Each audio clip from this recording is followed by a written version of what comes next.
Hello, my name is Dennis Devey. Thank you very much for watching this video.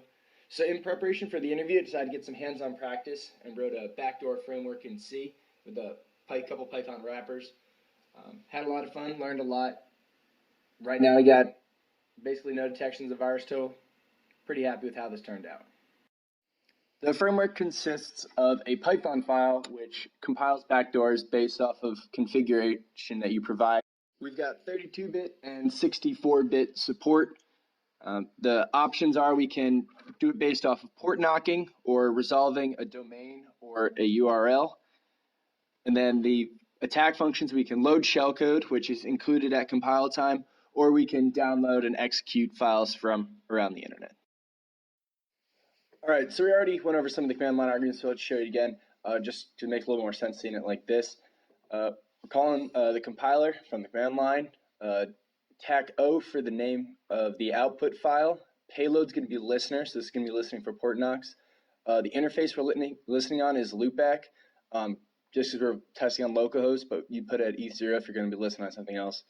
The way it's activated is secret ports with a key of 200, 300, 400 in that order. The size 3 isn't necessary. I keep it in there for a sanity check. We're calling attack shellcode.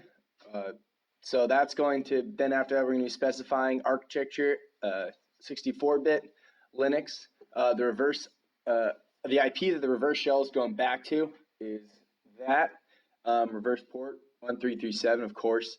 And then we're also specifying the IP of the host itself. We need that because that's going to be written into the log file for where this target is. We also have debugging turned on, so there's going to be a lot of extra loud information, but it gives you a better idea of what's happening under that. So now we're going to run it. The first thing you'll see is a call to MSF Venom. So we're calling that to build our shellcode. We build that string using the Linux and 64-bit. We're calling it a reverse TCP shell, pretty basic. We could do whatever we want, just chose that because it's easy to throw in there.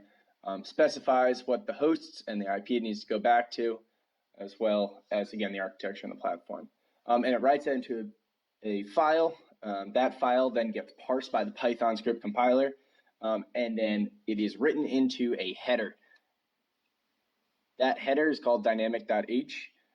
We use it to be able to control a lot of the functionality at compile time. Could also do it with a makefile, but this way just seems a little easier. Finally, we run GCC with all of the arguments that are added on throughout the course of the Python script. Because we're executing shellcode, we need no stack protector, as well as a couple other arguments.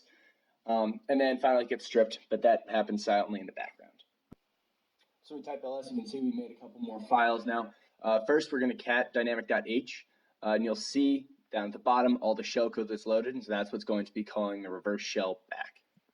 Then we're going to be catting log.csv, and so you'll be able to see in that file that we now have a record of creating this and all the information about it. And this is important when we come back to our activate script, which is going to parse this to know what it needs to do. So before we run the activate script, we need to get the Metasploit running, as well as MSF RPC set up. So there's a little RPC server in there that will allow us to communicate with it from the Python script. So now we're running the implant as root. Needs that because it's going to be listening raw sockets on interfaces. There's a lot of information printed out when you run it because we've got debugging turned on. So now we go to the activate script. We take what IP address we're trying to load up. You can specify by subnet. So we're doing this as /24 for what we're at. So we call it and begin setting up the client for the RPC service, as well as sets up the multi-handler. We've got a 10-second wait in there to make sure that the multi-handler has loaded before we go and activate it. So next up, it's going to use netcat, -z, to call the correct series of port knocks to cause our shell to activate. All right, so it just got called, and what we're seeing here is because debugging's on, we see the first couple port knocks. Eventually there's a success when it all matches, calls the attack function, and then while they're in there, you execute the shellcode. shellcode comes back, and you see the shell pop at the bottom. So now we're going to kill that session so we can show how we can activate multiple at once. Remember, that implant is still running in the background. So we'll go back to our compiler, and we'll switch it up and change a couple of the numbers around.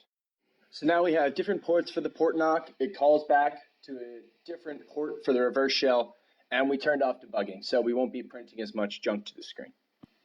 We run the file, you see MSF Venom pop up, pops out the implant, and we run it as root again.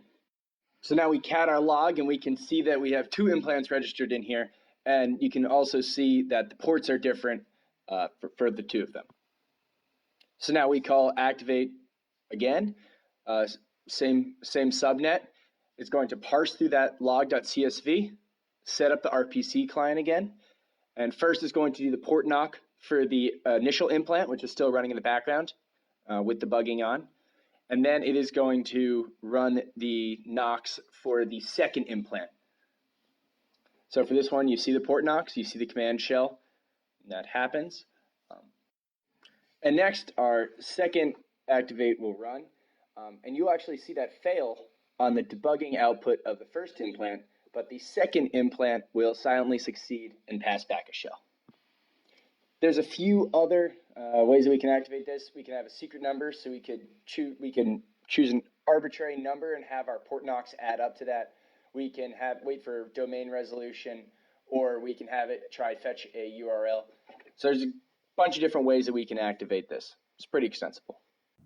Let me know if you've got any other questions. Really appreciate you taking the time to look at this.